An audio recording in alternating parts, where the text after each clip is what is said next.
jusqu'à 1896 était, on va dire, très actif, avec deux personnages notamment, Madame Blavatsky, la fondatrice de la Société théosophique, ses collaborateurs comme Olcott, le colonel Olcott et d'autres amis, et ainsi que une personne qui a joué un rôle important dans la vie de Crosby, c'est William Quan Judge, qui était basé à New York. Alors, il faut savoir que Crosby a eu une relation de travail qui a duré un certain temps avec William Quan Judge, et il avait également une relation épistolaire avec Madame Blavatsky, ce qui lui a permis de non seulement s'imprégner de l'étude, mais aussi de relativement être autonome en gardant beaucoup de, on va dire, de conseils de ces personnes, mais en maintenant un centre de travail à Boston, là où vivait Crosby pendant de longues années. Alors, évidemment, comme dans toute, on va dire, tout groupement humain, il y a beaucoup d'expériences, des expériences variées. Et il a réalisé que le fédérer des individus autour d'un thème faisait tôt ou tard ressortir des frictions, des, on va dire, des petites, peut-être pas des heurts, mais en tout cas des différences, des divergences d'opinions individuelles, même si au centre, il y avait cet idéal que la Société théosophique avait bien précisé avec la fraternité universelle, l'étude comparée l'étude des religions et aussi l'étude du côté invisible de la nature, des pouvoirs cachés. Ça faisait partie de ces trois éléments fédérateurs. Alors, après une expérience assez longue, il a proposé, face à différentes factions et des difficultés de personnalité, il a proposé de créer autour de ce thème de l'impersonnalité et de l'étude de la philosophie de la théosophie, la Loge unie des théosophes. Et à Paris, par exemple, la Loge unie des théosophes, comme ce soir, reste très attachée à ces principes, on va dire, fondateurs de la Loge unie des théosophes. Et nous étudions la théosophie de Madame Blavatsky, de Judge et d'autres ouvrages comme la Bhagavad Gita, la Patanjali, etc. Mais toujours dans l'esprit d'une grande impersonnalité. On verra le détail tout à l'heure lors de l'exposé. Alors, avant de passer la parole à notre ami, nous avions parlé de quelques lectures. En effet, la première lecture est extraite d'écrits de William Quan Judge, et il est important de voir que la paix intérieure, il est dit, consiste à se conformer aux dispositions de karma, qu'il appelle la volonté divine. Mais c'est cette grande loi de réajustement de cause et d'effet, et qui va permettre de progressivement rétablir cette harmonie. Et il est aussi dit dans cette lecture qu'il faut aussi que les gens comprennent, malgré on va dire, l'ardeur et l'impatience qu'on peut avoir, il faut apprendre avant d'enseigner. Et c'est ce qui va permettre aussi de pratiquer avec intelligence l'altruisme, et en allant vers les autres, mais d'une manière vraiment fraternelle. Et puis, la dernière partie, c'est que, au-delà des conditions extérieures, il y a quelque chose de très important si on arrive à maintenir le cap de cette paix intérieure. Et voici la lecture.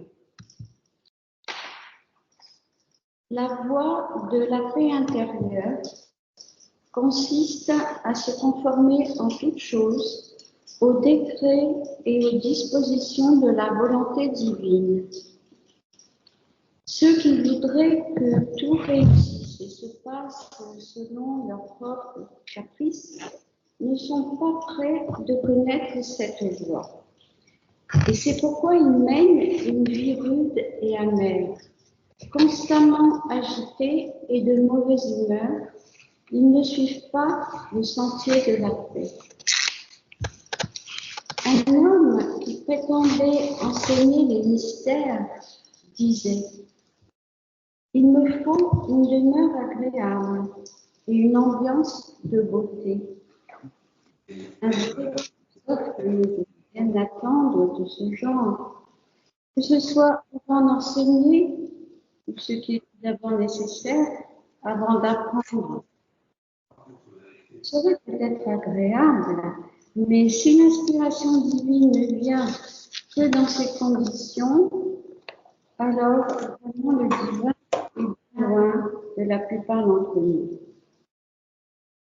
Seul peut devenir un facteur bienfaisant ou enseigner à approcher le sentier, celui qui, oubliant ses propres conditions, s'efforce d'embellir et d'illuminer celles des autres, non pour satisfaire ses propres sens, ou pour l'amour de ce qui est agréable et plaisant.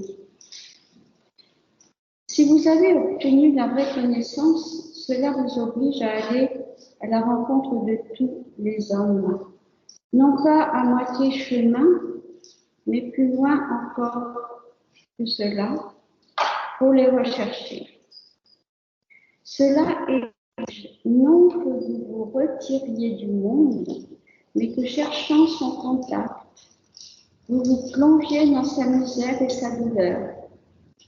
D'une parole réconfortante, si vous n'avez rien d'autre à donner, et le mystique n'a guère plus, vous vous efforciez d'alléger le fardeau d'une âme qui lutte.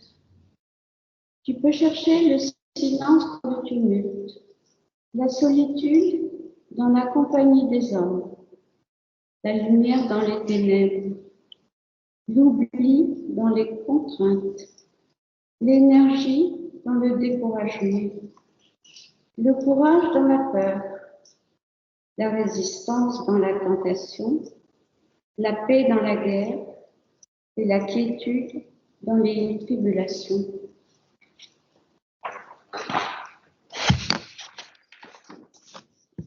Merci. Nous avons maintenant une deuxième lecture qui va prendre quelques éléments des écrits de Robert Crosby lui-même et qui est une façon un peu très simple, très directe d'annoncer les principes fondateurs de la Loge unie des théosophes.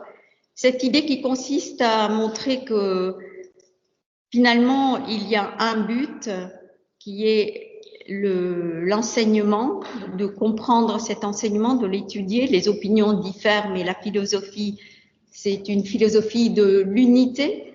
Donc il y a un esprit fraternel dans laquelle ces choses doivent être on va dire réalisées et le travail doit être fait.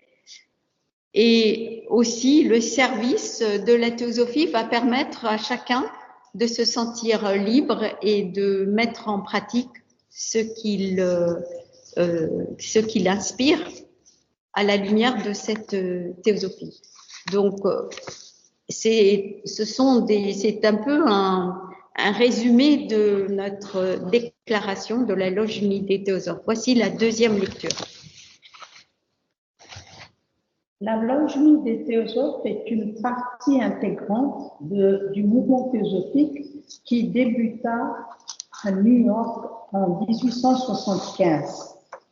C'est comme son nom l'indique, une association de théosophes sans aucune considération d'appartenance à une organisation, qui sont uniques entre eux par le lien de la communauté de but, d'intention et d'enseignement pour la cause de la théosophie.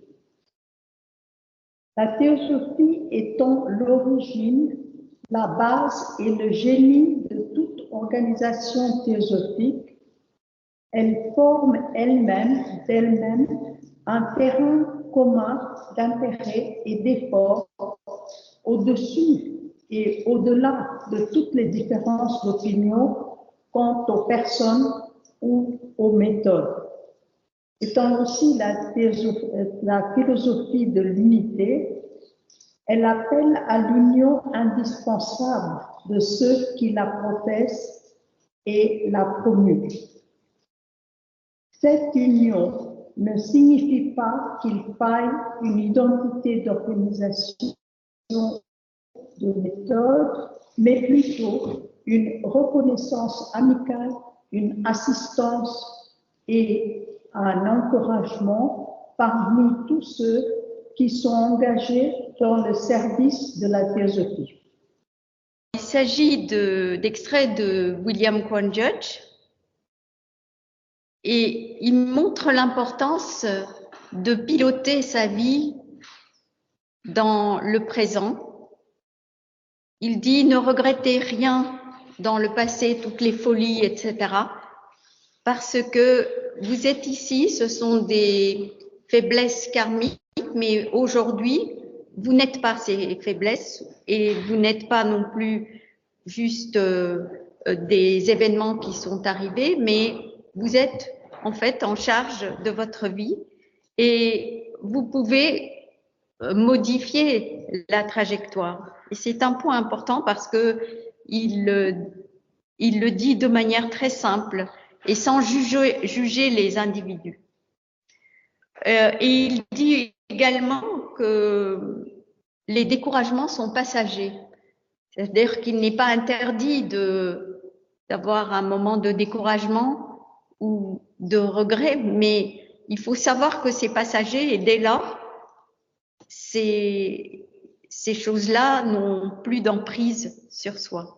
Aussi, il y a une idée importante, c'est comment la vie du Bouddha l'a inspiré et il montre comment le motif de tout ce que nous faisons, de toutes nos actions, de tout ce que nous entreprenons est fondamental dans la vie. Voici maintenant la troisième lecture. Nul effort, même le plus minime, n'est jamais fait en vain. Sachant cela, chacun peut essayer sans cesse. Pénétrez-vous bien de l'idée que ce que vous étiez hier n'a pas la moindre importance, mais que chaque instant, luttez pour cet instant. Les résultats suivront de même. Ne regrettez rien, pas même les plus grandes folies de votre existence, car elles sont passées, tandis qu'il vous faut agir dans le présent, qui est en même temps le passé et le futur.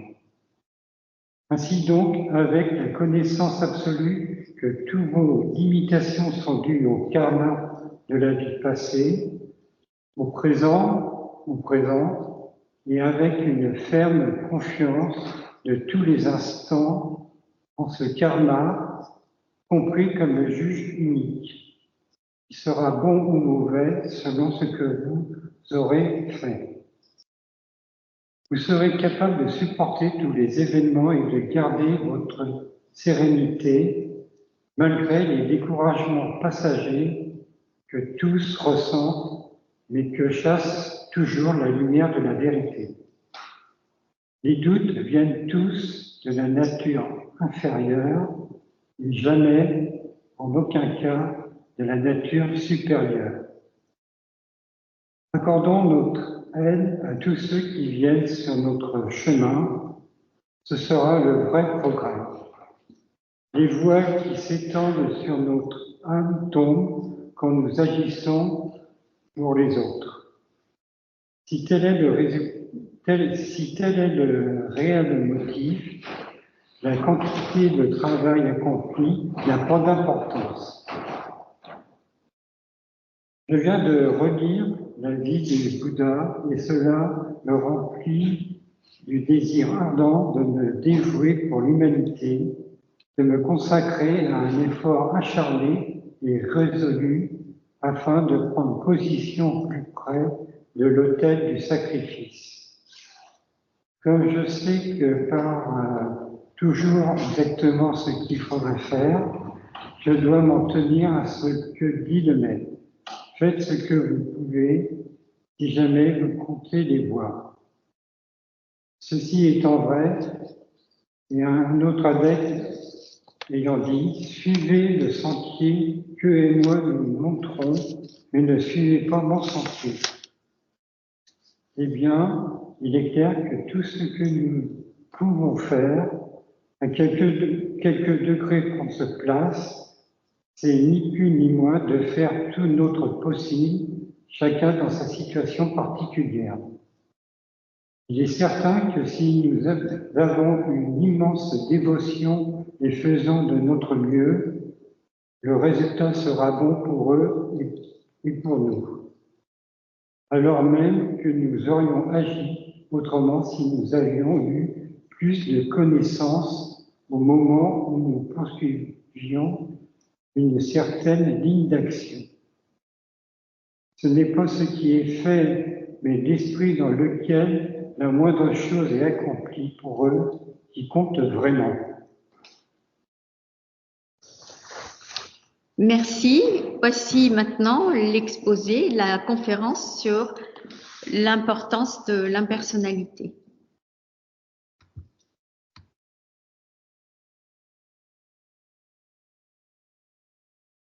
Micro.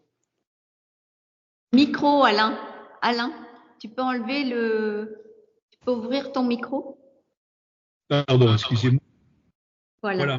Merci. L'impersonnalité dans la vie, on en parle, même si on ne la nomme pas ainsi, parce qu'effectivement, on reproche volontiers aux gens de n'être pas assez impersonnels. On dit, il se prend, il ajoute perso, etc., des choses comme ça, hein, pour dénoncer l'autre qui peut-être prend tout simplement notre place. Voilà, donc cette impersonnalité a son importance dans les rapports humains, bien sûr, mais il faut essayer de la définir et en même temps d'en montrer les racines, parce qu'en fait, l'impersonnalité n'est pas une simple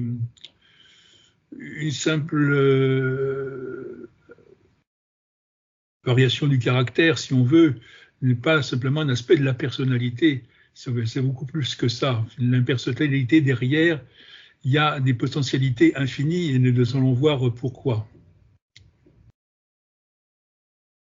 Donc c'est en rapport en fait avec la constitution de l'homme, enfin des êtres en général.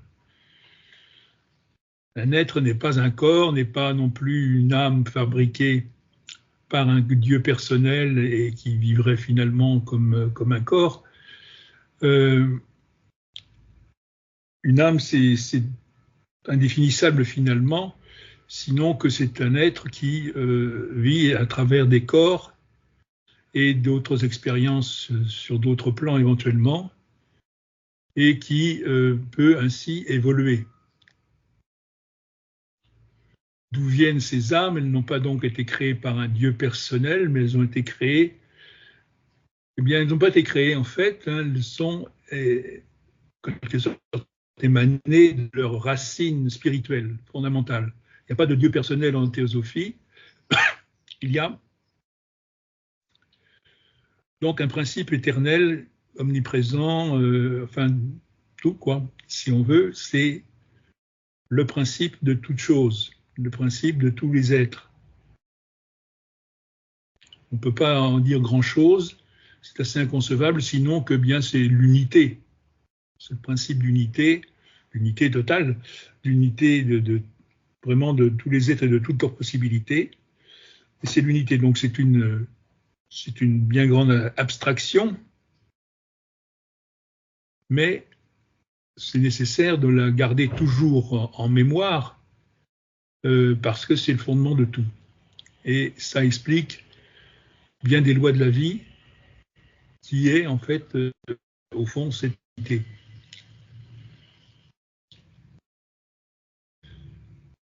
Cette unité, en fait, ce principe unique qu'on appelle aussi l'absolu, a deux aspects fondamentaux qui sont non séparables l'un de l'autre, qui sont l'esprit et la matière.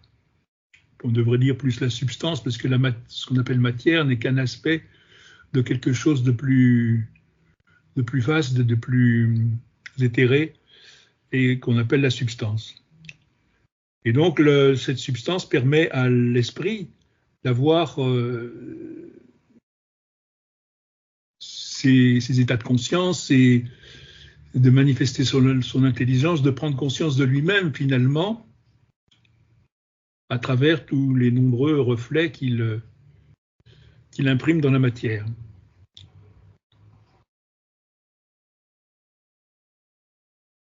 Alors, donc, voilà, il n'y a pas de Dieu personnel, il y a ce principe unique. Et puis, donc, ces deux aspects, l'esprit et la matière, qui sont inséparables, qui n'existent que parce que l'autre existe, en fait.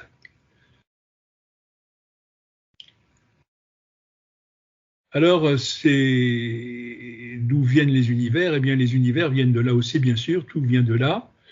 Et ces univers sont rythmés par la loi des cycles. C'est une dynamique. C'est très important d'associer la notion de conscience à la notion dynamique parce qu'effectivement, il n'y a pas de conscience sans mouvement. Et la première proposition fondamentale de la théosophie insiste beaucoup là-dessus. Donc il y a un mouvement qui est un mouvement cyclique.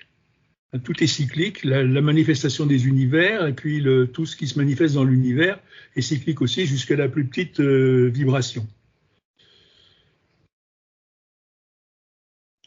Et donc, comme on disait, la manifestation des univers est cyclique aussi. Et entre deux univers, eh bien, il n'y a rien, tout est réabsorbé dans l'abstrait, dans l'homogène, avant de se remanifester de nouveau à partir donc de la racine éternelle qui est le logos non manifesté. Alors que sont les êtres? Les êtres sont des aspects de ce principe, sont en fait des rayons de l'esprit, des rayons d'esprit, et sont dans leur essence cet esprit universel. Ce sont donc des pouvoirs de conscience, des pouvoirs d'intelligence, qu'on appelle aussi des monades, qui sont donc des rayons de ce soleil spirituel, des rayons éternels comme ce soleil, et qui sont donc ce soleil dans leur essence, puisque un rayon de soleil prend sa racine dans toute la surface du soleil, même si finalement il y a juste un petit rayon qui vient frapper l'œil. Mais l'essentiel, c'est que ce soit du soleil. Donc ça, c'est la loi des cycles, c'est la deuxième grande loi, à travers laquelle nous vivons déjà, puisque comme nous l'avons dit, tout est cyclique. La troisième grande loi, c'est la loi d'évolution. Tous ces êtres, tous ces monades, donc, à travers tous ces cycles, guidés par la loi de karma, se réincorporent, se réincarne et progresse à travers tout cela, dans la connaissance, dans l'ouverture des perceptions spirituelles, dans l'amour universel. Parce qu'évidemment, de la loi d'unité découle la loi de fraternité universelle, hein, qui n'exclut absolument personne, aucun être. C'est le tout. Le tout, c'est aussi l'unité. Donc, à travers tout cela, nous progressons et nous sommes guidés par la loi de karma qui ajuste les effets aux causes. Nous générons des causes de différents genres et nous récoltons les effets. Et avec ces effets, bien, nous pouvons, si c'est un effet de progrès, eh bien, nous continuons. S'il y a un problème, on réfléchit en essayant de comprendre ce problème et ce qu'il faut modifier dans notre aspect, dans notre parcours plus exactement, ce qu'il faut modifier donc dans notre caractère, bien souvent. Bon, mais il y a des erreurs que nous commettons par ignorance, donc il faut compléter notre connaissance et frapper à la bonne porte. Pourquoi pas la loge unie des théosophes? Et puis, il y a donc les erreurs faites des fois consciemment, quasiment volontairement, qui sont des erreurs liées aux attachements particuliers à certaines choses, hein, qui sont purement terrestres et non pas célestes. Donc, cela nous maintient rivés à la terre en quelque sorte et nous empêche de vivre vraiment notre épanouissement spirituel, vivre notre vraie nature, puisque le but c'est finalement d'arriver volontairement à s'identifier, et pas simplement de manière romantique ou sentimentale, mais à s'identifier à l'esprit que nous sommes fondamentalement. Alors donc, ces attachements terrestres nous gênent, nous maintiennent dans une étroitesse, en quelque sorte, d'esprit et de motivation et d'impression, et maintiennent aussi des limites à notre intelligence. Alors, bien sûr, pour rectifier le tir, il faut savoir un petit peu comment faire. Dans l'immédiat, nous doutons, nous sommes désespérés. Hein, Madame Blavatsky dit dans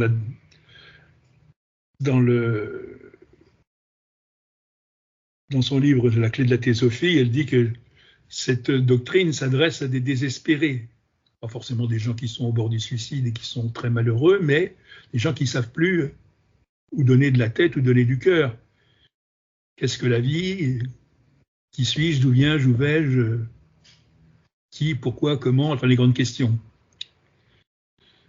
Donc, en grande question que la théosophie peut nous aider à résoudre. Mais la théosophie nous demande d'examiner soigneusement les idées, d'utiliser notre libre arbitre, c'est-à-dire la liberté de l'arbitrage. Liberté, ça ne veut pas dire faire n'importe quoi, mais ça veut dire ne pas être pris par les idées à la mode, les idées anciennes, ou bien par la peur de l'enfer, ou des choses comme ça. Donc, d'examiner de manière impersonnelle, ne pas être fasciné par un gourou, ne pas être fasciné par un terroriste qui nous condamne à l'enfer, ou des choses comme ça. C'est vraiment l'impersonnalité qui doit primer. On a des idées, toutes les idées, on en amène nous-mêmes, et puis on réfléchit. Qu'est-ce dans tout cela qui est vrai ou qui mène vers la vérité? Donc ça nécessite d'être vraiment impersonnel, au moins pendant un certain temps, pour avoir cette liberté de l'arbitrage. Sinon on va tomber du côté où on préfère, en quelque sorte. Hein. Il y a un faux libre arbitre qui consiste à choisir effectivement quelque chose qui est déjà là, que nous avons déjà choisi et qui ne nous a pas forcément porté chance. Là, il s'agit d'être vraiment objectif dans notre démarche et accepter ce qui peut être la vérité, même si ça peut être désagréable à certains aspects de notre nature.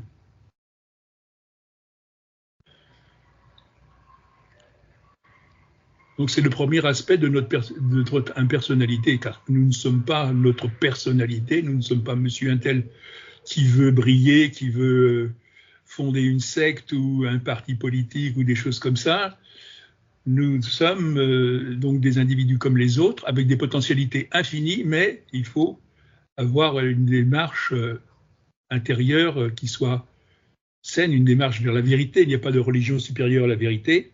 Avoir une démarche vers la vérité qui soit authentique et prendre son temps pour réfléchir, donc objectivement, encore une fois, à toutes ces idées. Et bon, les idées ne manquent pas.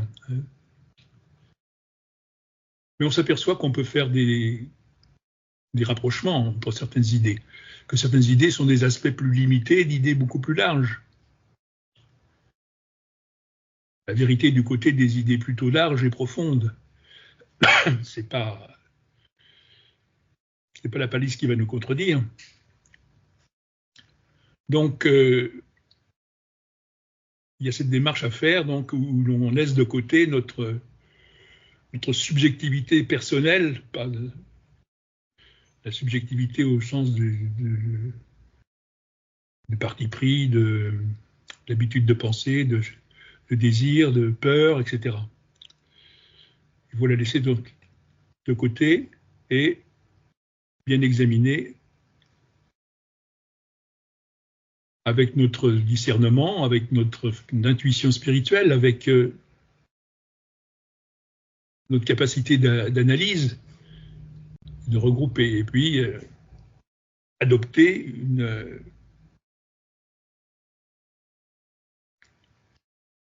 opinion, une foi, une démarche qui soit plus en rapport avec une voie qui mène vers la vérité, tout en se réservant le droit de modifier éventuellement les choses, parce qu'on réfléchit un peu plus, parce qu'on a des données nouvelles, parce que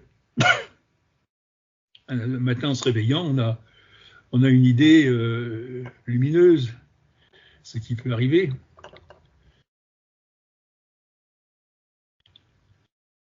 Donc voilà, cette impersonnalité, déjà, elle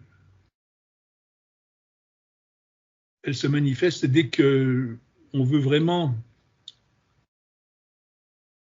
adopter une démarche qui nous mène vers quelque chose de valable, en quelque sorte, en rapport avec la vérité.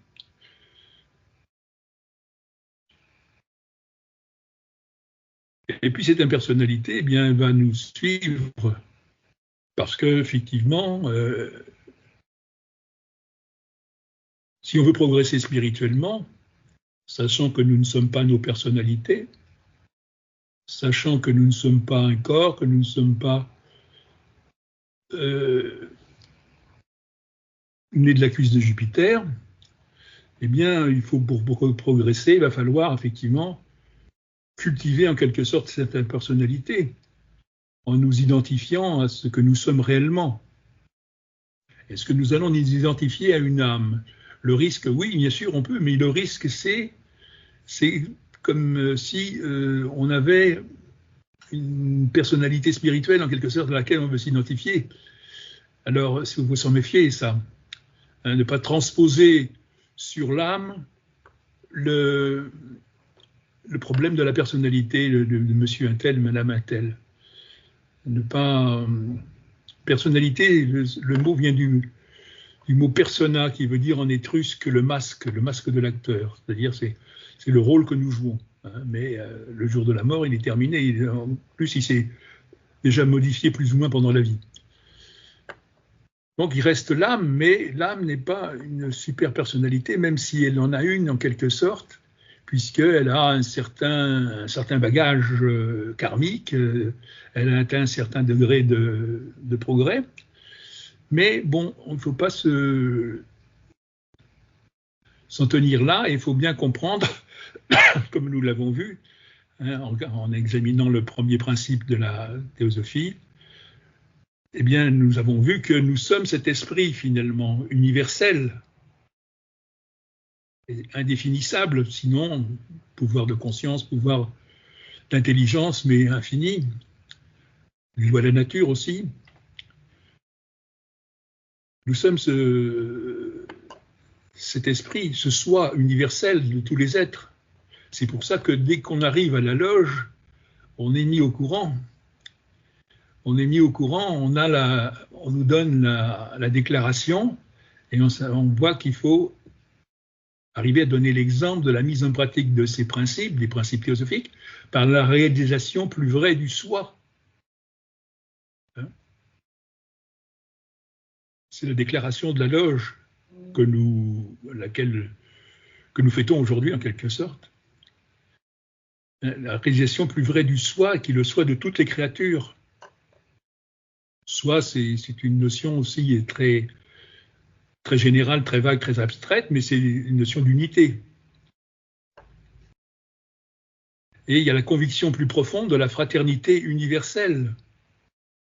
Donc on voit déjà qu'avec la réalisation plus vraie du soi, on est dans l'impersonnalité, parce que ce soi n'a pas de personnalité. C'est pas un monsieur, une dame.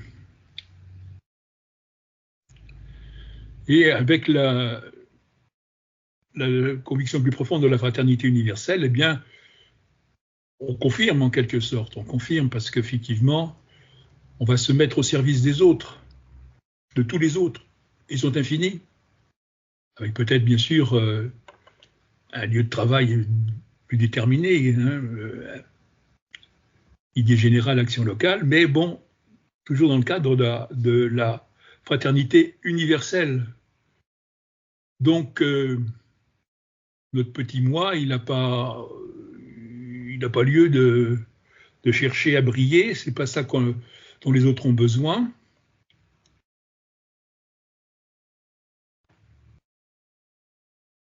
Ils ont besoin d'idées qui les mettent sur la voie, et ils ont besoin de cette fraternité justement désintéressée, cette fraternité qui est l'amour spirituel basé sur l'unité, qui est un amour spirituel, c'est-à-dire qui n'exige rien en retour, qui n'a pas de préférence, hein, et qui est infiniment généreux. Il n'y a pas de frein fondamental. Bien sûr, qui agit quand même avec discernement, mais sans préférence, sans rien exiger en retour. Et il y a donc aussi dans notre déclaration que l'on nous donne dès que nous franchissons la porte la première fois, il y a le véritable service de l'humanité qui va avec la réalisation plus vraie du soi et la conviction plus profonde de la fraternité universelle. Le véritable service étant effectivement un service qui n'encourage pas l'égoïsme, qui n'encourage pas la sensualité, des choses comme ça. C'est pas non plus interdicteur, parce que il n'y a pas de dogmatisme en théosophie, il n'y a pas de dogmatisme, c'est-à-dire ça reste impersonnel sous cet angle du non-dogmatisme. Il n'y a pas d'adoration de gourou, il n'y a pas d'adoration d'idées qu'on ne comprendrait pas mais qu'on réciterait par cœur. Il n'y a pas de dogmatisme, on est invité à réfléchir. Donc ce véritable service de l'humanité, c'est de redonner les enseignements et l'exemple donc de la mise en pratique de ces principes. Donc on redonne les idées d'une manière donc impersonnelle, c'est-à-dire que, eh bien, quand vous venez à des réunions, eh bien, on ne connaît pas le nom du conférencier, de toute façon, qui s'appelle Jean ou Tartampion. L'essentiel, ce sont les idées. Et elles sont redonnées de manière non personnelle, c'est-à-dire sans que l'on ajoute des choses sans qu'on veuille accentuer dans telle ou telle direction. On redonne les idées telles qu'elles ont été données. Ça ne veut pas dire qu'on les récite d'une manière monocorde. Hein, l'impersonnalité, des fois, on pense que c'est ça, c'est quelqu'un qui se conduit comme un robot, mais c'est pas du tout cela. Ça laisse justement, dans la mesure où la personnalité s'efface, ça laisse la place à cette fraternité, à cet accueil. Mais donc, on redonne ces idées d'une manière donc impersonnelle, sans qu'il y ait d'initiative personnelle, sans qu'il y ait connaissance des noms, de préférences, des choses comme ça. Bon, pour ce qui est des choses écrites, alors il y a des articles qui sont signés et d'autres qui ne le sont pas, ou sont signés d'un pseudonyme. Voilà. Ceux qui sont signés c'est par M. Judge ou par Mme Blavatsky ou par Robert Crosby, ne le sont pas dans un but personnel, évidemment, simplement pour qu'on sache un petit peu par rapport au mouvement théosophique d'où vient l'article. C'est pas pour une croyance aveugle, c'est pour qu'on y réfléchisse plus sérieusement, certainement. Hein.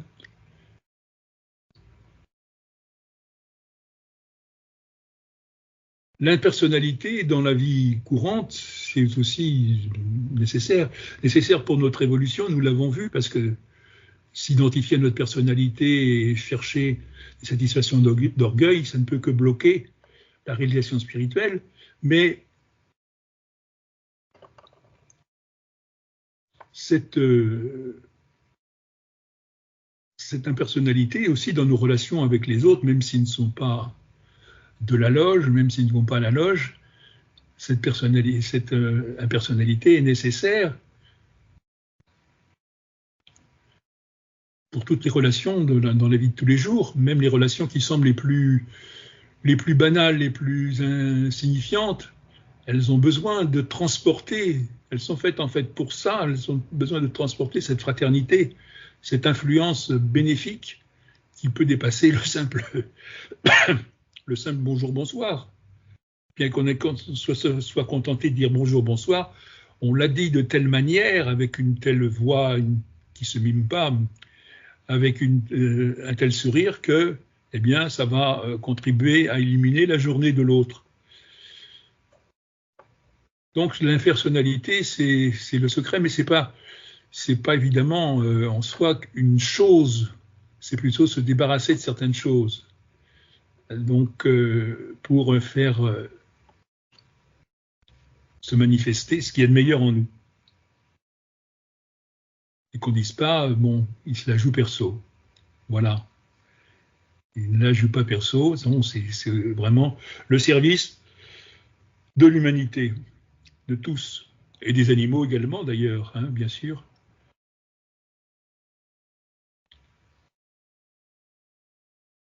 Alors qu'est-ce qu'on pourrait dire encore sur l'impersonnalité, sinon qu'elle se manifeste effectivement dans toutes les circonstances de la vie, si on veut bien le voir sous cet angle, parce que nous ne sommes pas donc nos personnalités, nous sommes un rayon de l'esprit universel qui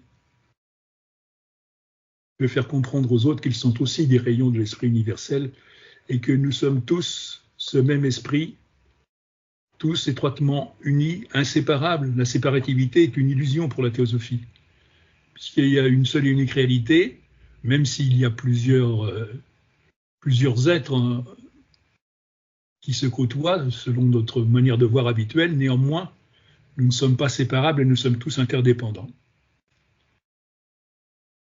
Donc, adieu le nombril, et vive l'impersonnalité, vive la fraternité, vive le soi de tous les êtres. Nous allons maintenant écouter la suite.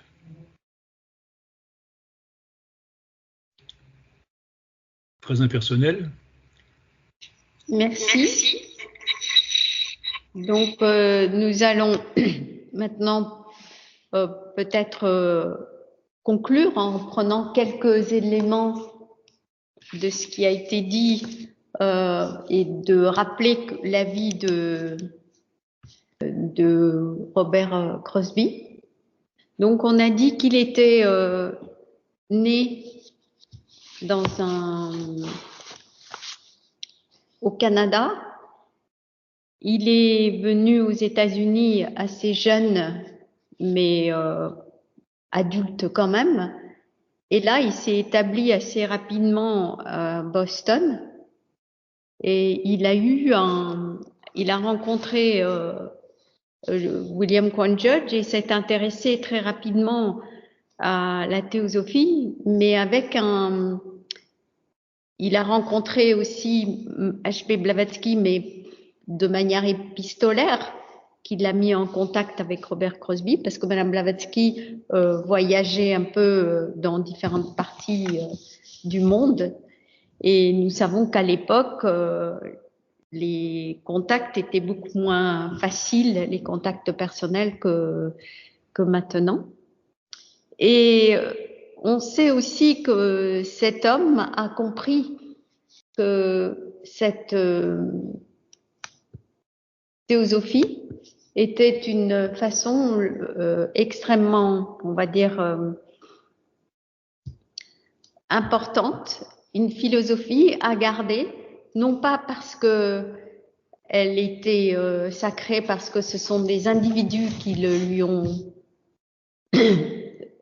l'ont donnée, mais parce que la source de cette théosophie, sagesse divine, Madame Blavatsky l'a fait remonter à des êtres très avancés depuis l'enfance de l'humanité, donc des millions d'années depuis que les hommes existent sur Terre, des êtres plus avancés dans des cycles de passé qui l'ont accompagné. Donc, c'est une filiation qui est très importante parce que on a parlé de l'impersonnalité, mais dans cette idée de l'impersonnalité, un des fondements est précisément cette filière universelle. Et donc, le principe divin dont on nous a parlé pendant la conférence n'a pas besoin de se rattacher à telle ou telle tradition que les humains ont un peu figée dans leur vie et dans leur mémoire. Mais si on remonte à la nuit des temps, comme nous invitent à le faire les mythologies sous forme de légendes, de choses extraordinaires, eh bien on verra qu'on nous parle, et beaucoup de mythologies se ressemblent et révèlent toujours l'existence d'hommes divins qui étaient des êtres immortels. Et Madame Blavatsky, entre autres, elle ne l'invente pas, mais elle souligne ces idées en prenant comme exemple des écrits de différentes traditions montrant les traces de cette connaissance dans des parties très très éloignées du monde, que ça soit l'hindouisme, que ça soit les races, on va dire, antiques en Europe ou en Amérique latine ou ailleurs, ou en Scandinavie, etc. Elle fait le tour de toutes ces traditions, mais elle montre bien que ces exemples ne sont pas simplement exhaustifs, mais que c'est à titre indicatif. Et donc, que ça soit l'Afrique, que ça soit l'Australie, que ça soit l'Asie, que ça soit l'Amérique ou que ça soit l'Europe, personne n'est laissé de côté. Et on sait que, en plus, avec cette idée de l'âme et cette idée de la réincarnation, qui montre que à la fin d'une vie qui peut être courte, plus ou moins longue ou plus ou moins courte, on n'a pas achevé toutes les potentialités, et cette idée de cycle transposée à la vie de l'homme montre cette réincarnation. Donc avec toutes ces idées, on voit que la tradition universelle est importante, et à partir du moment où on se base sur cette universalité, eh bien, on n'a plus besoin de s'accrocher à une seule tradition.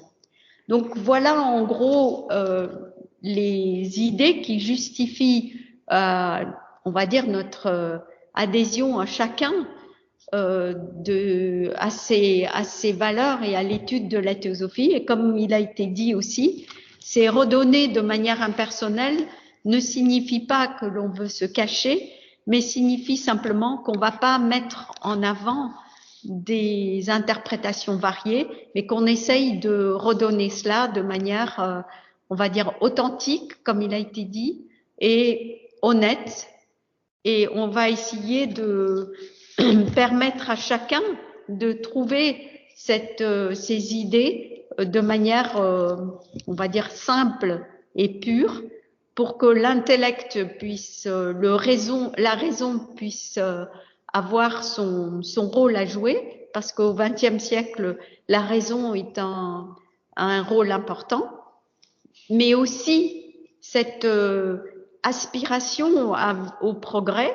Et ça, la théosophie nous invite à considérer qu'il y a des êtres qui ont réussi avec une certaine des efforts et une discipline à déployer ces potentialités divines dont on nous a parlé, et qui sont considérés dans différentes traditions comme des dieux, des messagers, des êtres qui ont été inspirés, mais qui, dans la théosophie, appartiennent à la même grande fraternité d'êtres, on va dire, divins, et avec une hiérarchie qui est illimitée, dans ce sens où il y a des êtres qui sont très élevés et des êtres qui sont beaucoup plus modestes. Mais chacun a sa place.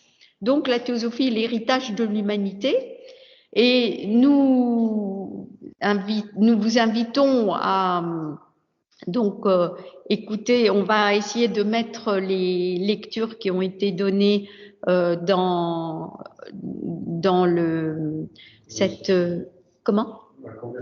dans la conversation de cette réunion assez prochainement.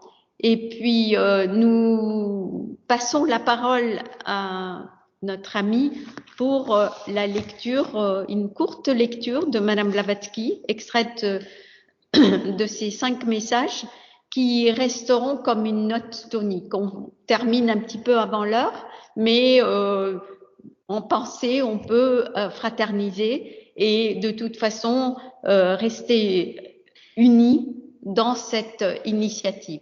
Donc, nous allons passer la parole à notre ami qui va donc lire cet extrait qui servira de conclusion. Extrait des 5 messages aux théosophes américains. Chaque membre devrait faire de la théosophie un facteur vital dans son existence, en faire une chose réelle, imprégner fortement sa vie de ses principes.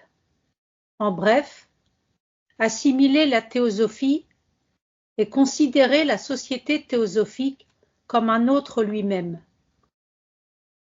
Ajouter à cela, comme un corollaire immédiat, la nécessité de pratiquer la solidarité parmi les membres de la société, d'acquérir un sentiment d'identité si fort avec chacun de nos frères et avec tous, qu'une attaque dirigée contre l'un d'entre eux soit ressentie comme une attaque contre tous.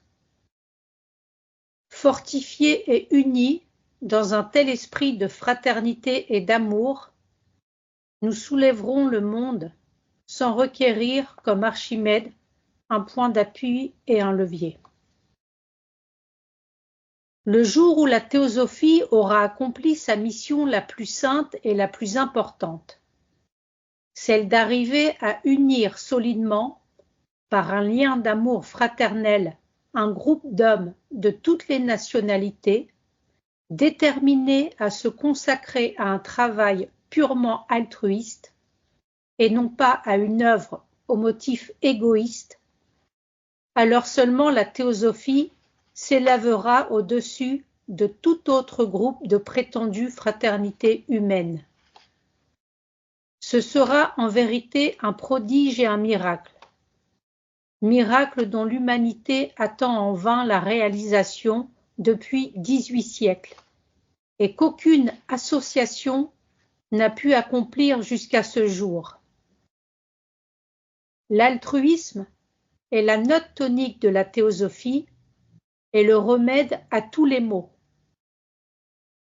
C'est là ce que les vrais fondateurs de la société théosophique mettent en avant comme son premier but, la fraternité universelle.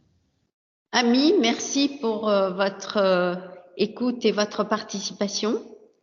Et nous vous invitons à vous rebrancher sur l'activité de donc nos conférences du mercredi jusqu'à la fin nos réunions du vendredi jusqu'à nos réunions d'études du mercredi, pardon. Il vaut mieux consulter le programme que d'écouter les paroles confuses, mais bon, on va essayer de reprendre.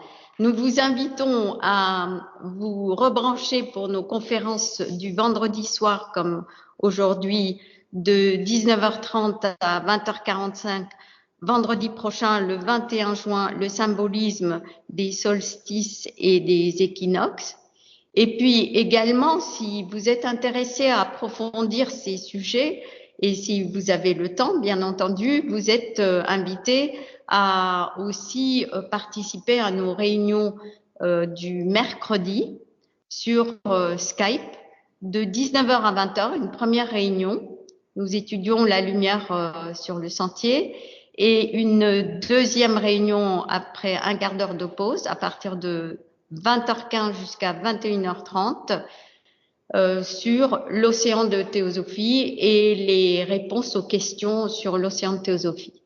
Donc voilà, en gros, nos activités. On va mettre sur la conversation là maintenant les lectures en fait. Oui, on le répète, donc on va poster très bientôt les lectures qui ont été lues. Sur la conversation de cette réunion. Merci, amis, et bonne soirée.